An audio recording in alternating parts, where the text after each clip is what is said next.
Well, good afternoon.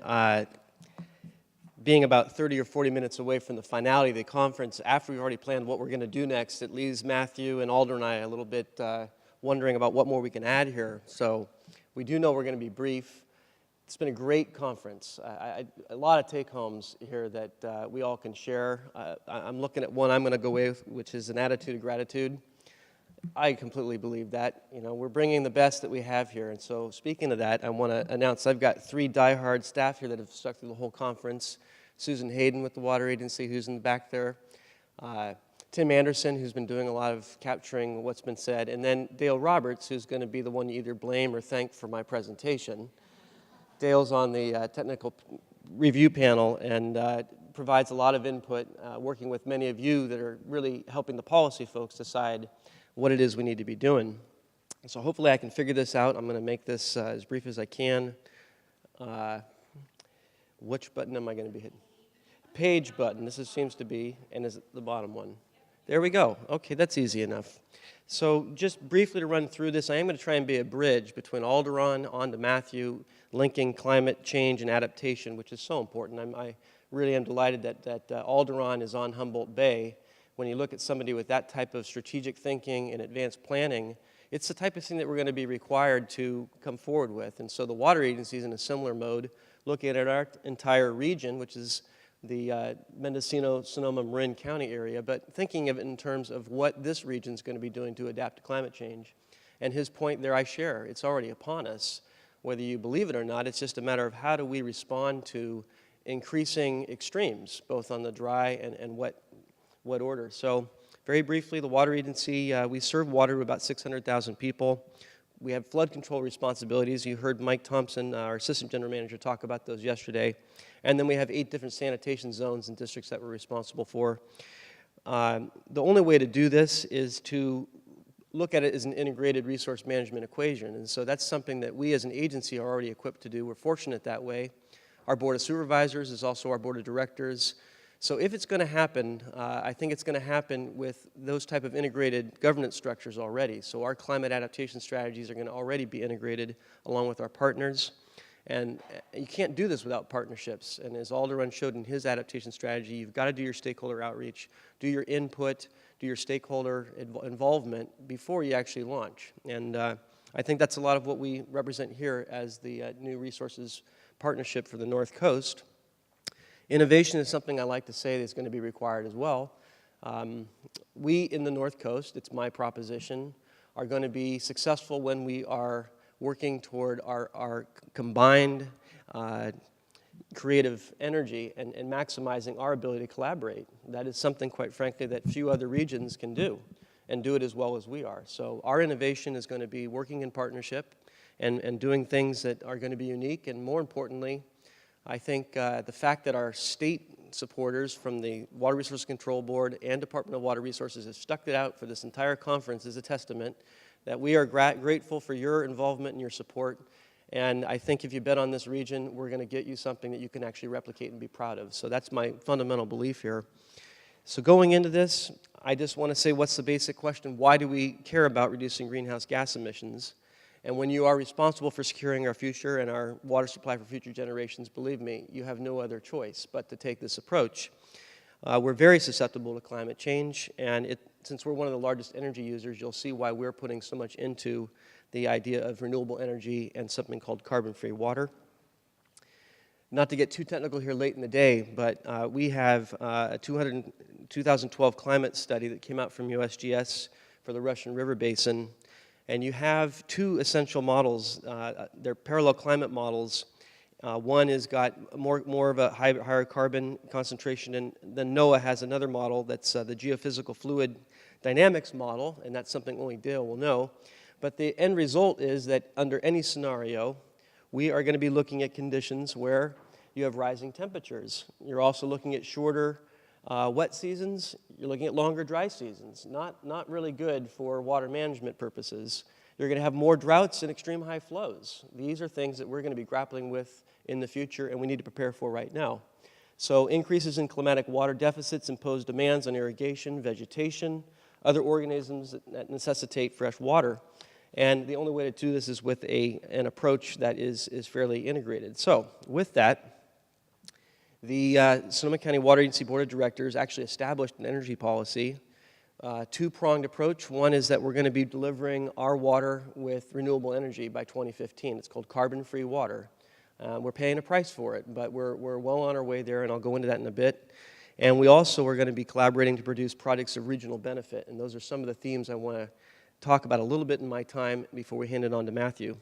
So to go into detail, carbon-free water essentially is made up of our approach to reduce our water consumption and our deliveries. We've actually done that by 25% since 2005. That is a very significant act. Yeah, a lot of it is probably due to reduced demands. We've gone through a recession. But we've also been looking at approaches that put permanent demand reduction in place, and I'll talk about one of those in a second. System efficiencies, that's the first step. You're looking at your pumping capacity and being very diligent with your O&M. And we've now improved our system efficiency by 18% since 2005. So these are significant steps forward that are required before you do anything else, sort of the low-hanging fruit. And then we've actually joined in a large collective through something called PERPA, where we've now able to provide about 97% of our energy with renewable carbon-free sources, and it's at a lower cost than the current utility. So you can see the drivers as to what motivates us to do things like this, and then if we're successful, we want to share them. We've tried to do that with our Energy Independence Program. And it's true, we got held up by the feds. They're not here today, so let's not worry about that. But bottom line is, when it comes to electric emissions, this is just a good example of what I'm talking about. We started back in 2006, when we just took this on, with over 20,000 metric tons of carbon. And today, with a series of concerted efforts, we're down to about 450 pounds. It's a remarkable achievement. There are some things that are working in our favor, but innovation and a commitment to renewable energy and carbon-free water is what's gotten us here, and the commitment of our board. You had Supervisor Efren Carrillo here earlier, and he is one of the reasons that we're here, along with Paul Kelly, who was one of his colleagues, a predecessor. The two of them really led the water agency through this evolution, and I'm very proud that we're now sort of carrying out their good policy. So, 4 programs. Energy Independence Program I want to talk about, the Energy Financing Program for Sonoma County, a Farms to Fuel plan that we're working on, and Sonoma Clean Power, and I'll do those very briefly. First one is the Energy Independence Program. Judy was talking about that earlier. This was something that was born out of a drought. We needed to cut back our use. Back in 2007, 2008, we had a very dry year. We went out ahead of the rest of the state and declared a drought. Up in Healdsburg, and we felt that there were going to be rising prices. It's a known fact that you use less water. If you're basing it on demand, your prices actually go up. And we had to come up with a mechanism that would actually make it easier for businesses and residents to put permanent demand reduction on their businesses or their homes, as well as energy efficiency. That's what that was born out of.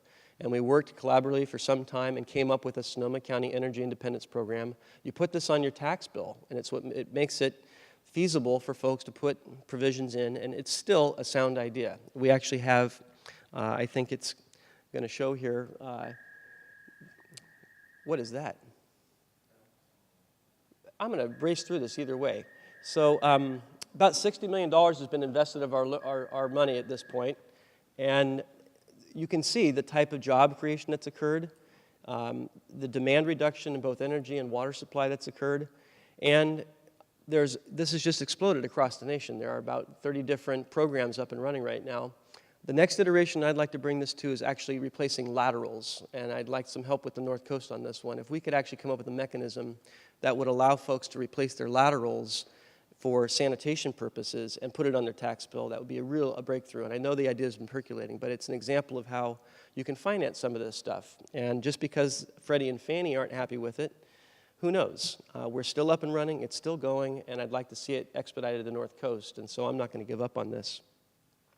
This other one is the Sonoma County Efficiency Financing Program. This is taking advantage of large pooling, and you're looking at basically aggregating energy efficiency and water conservation retrofits for schools, nonprofits, hospitals, and looking at a regional approach for reducing the actual bonding that's going to be required. So you're aggregating the number of folks that are going to be participating. I'm very hopeful in this. One of the attractive features about this is that there's no upfront capital cost. All projects' costs are fully paid through the savings that they're guaranteed by the ESCOs. You have a financing system that's tax exempt. Guaranteed dollar savings is what you're paying back. And so if you look at the net savings on this in that bar, if you can see it, the business as usual approach, you look at a $200,000 approach. You look at something where you put a project in, it's paid for with debt service, and that savings is what you actually accrue. The beauty of this, it's paid over time, and at the end you own the asset. Dale, I wish you luck with this one. I think you're going to get it. You are one of the most persistent people I know, but this is an example we hope to report on in years to come. Farms to Fuel is another one that Dale's been instrumental and involved with. He could have given this, probably should have been giving this. So if you have any questions, ask Dale. My question on this one is, we're trying to save the chicken industry, the egg-laying industry. It was part of the Petaluma, Sonoma County folklore, and you have a heck of a lot of chicken manure, chicken waste. 2 million chickens are actually something that we're targeting, and it's the fertilizer from there that we're trying to turn into an energy source. We have some work to do there. We lost the financing on the federal level, but it's fully permitted, and we're looking at attracting a new financer for this. But basically taking what's a waste product that's entering in to our wastewater stream and literally in the water supply columns, bringing that in, making it a resource, turning it into something that's a profit center, and thereby hopefully saving the chicken industry. And the unfortunate truth is, and Dale put this on here, is that banks are now wary of that feedstock because it's reliant on the egg industry, and banks are leery of lending to something that's not necessarily whole. So you got to be really careful what's going to come your way in these long projects. We've heard that earlier. To round this out, one of the things I'm probably most proud of now is that we are formally launching Sonoma Clean Power, and we're able to take a look at where we purchase our electricity. We've put together a new JPA, which is Sonoma County, the Sonoma County Water Agency, and 5 other cities that are now going to be launching next year the ability to locally control their energy supply and have a choice. That's really what this was about, having a choice. And I'm very optimistic about the program. We've seen early on that the rates are going to be competitive. We'll end up supplying energy from Sonoma County at about 33% renewable. Granted, it's the state policy that's driving this, so the state's taking the constructive action.